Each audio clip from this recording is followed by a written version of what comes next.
And welcome back. An innovative music education program is making waves in Johannesburg as it brings the power of music to marginalized school children, sparking inspiration and transferring essential skills. The project is reaching out to the most disadvantaged schools in Soweto to offer exclusive beat-making workshops. Introducing the music composition to young talents, founder of Beat Makers Market Ernest, Enzo Tema, Chief Entrepreneurial Officer, joins us now for this. A very good evening to you, Ernest. Thank you so much for speaking to us. Perhaps let's just start with beat making, your explanation of what it is. I think the creative economy has grown so much in leaps and bounds that there are new innovative styles, genres, but some intersect and some don't really. Yes. So beat making is self-explanatory. A person who makes beats is a beat maker, you know, but to be more specific. But if you're speaking to somebody who's 60 plus, they may not quite understand. Yeah, because also the term is broad. But also narrow. You know, if I use a computer to make sounds, then I'm a beat maker. But also if I use my mouth to make sounds, I'm also a beat maker, because there are guys who beatbox and they can be regarded as beat makers. There's people who play drums, they make beats, you know. But as Beat Makers Market, we focus on the technological aspect of it, where people use a computer, a tablet, a phone to create music. And I was actually just listening to a conversation about how this particular trend, innovation, has empowered musicians a lot more. That instead of having to go to a big studio and signing up with them, you now have the agency of creating your own music. Definitely, and we can see this through the Amap movement that has taken over South Africa over the last 5 years.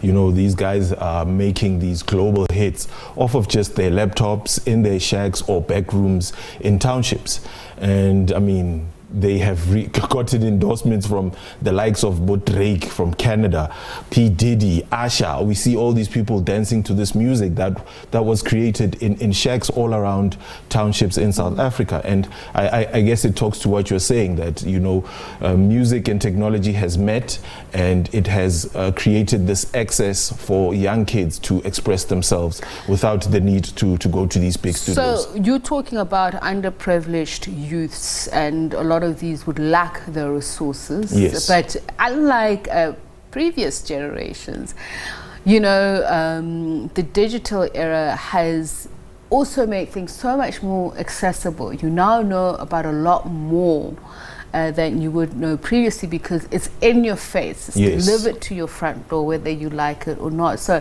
how do you bridge that gap, that divide? I think most people, when they hear a song, generally they gravitate towards the artist. And when I say the artist, I mean the person who's either singing the lyrics on the song. Yes, you know. But we hardly take a time out to actually ask ourselves, well, how did this song start? And 9 times out of 10, it started with the beat maker. A guy was sitting at home creating beats. Absolutely. And then the artist came in and heard this melody, and it sparked an idea, and he wrote lyrics, and then it became a song. Because the music bed has to be laid down by the beat maker, and then the artist then gets inspiration from that. Yes, so that's what we are trying to do, to shine a spotlight on the beat makers, you know, to show people that there is this side of also of music. We're all not going to be vocalists, poets, rappers, and singers, but we can become beat makers. And like you said, now we are living in this technological space and era where we are constantly on our phones. So with us going even to these schools, we're trying to show kids that as much as you've got access to a tablet or a phone, you can actually use that also as a creative outlet by creating using your tablet. You don't necessarily have to just play games or be on social media chatting and all that stuff. You can actually use that as a tool to create. But Ernest, can you teach someone to have an ear for music, to be a beat maker specifically? Yes, you can. How? You go to a school And when you get to a school, you open up a slide and you say, I am Enzo and I'm from the Beat Makers Market. Do you know this guy? And you've got Kabza the Small, and all the kids are like, yes, we know him. And I'm like, today I'm going to teach you how that guy became the most streamed artist in South Africa over the next 3 years. Right? What this guy does is he opens a computer every morning, opens this software called FL Studio, and then maybe he had a dream and he dreamt of his aunt who was a Zion, preacher or something, and then he starts creating this beat of Zion, and he's like, oh, actually, that's how it starts, yes. And then after that, he does his tempo. After that, he adds a melody, he adds keys, he adds that, and then you've got a song. And this song is even created before Amifaku comes in to add the vocals to Asibe Happy. And then the kid is like, okay, so I can also do that. And it's like, yes. But is everybody creatively inclined? That's what I'm trying to understand. And I hear what you're saying, because there's a practical aspect of making music where you play around with the tunes, but the inspiration, the uniqueness of a sound of a beat, then it drills down to the yes, no, you do have a point there. And I guess also what we are trying to do is, like you said, not everybody is creatively inclined, and also not everybody is academically inclined. And the reason why we take the workshops to the schools is so that we show the other kids who might have the creative spark that, you might be struggling with your maths, you might be struggling with your, what do they call it now, the STEM, science, technology, but there's also another option. Right? If you are inclined in this side of things, there is an option. You can make a career out of this. And here's how you can start. Okay, so tell me about the partnerships that you formed, raising funding for this kind of thing, but also making sure that these young children believe in themselves. Because in a world where everybody can create a beat. We all want to be unique, we all want to be a hit maker, but how do you keep them on course to say, keep working at it, that even if you don't find your spot now, you can find it later on in life, you can cultivate it? Yes.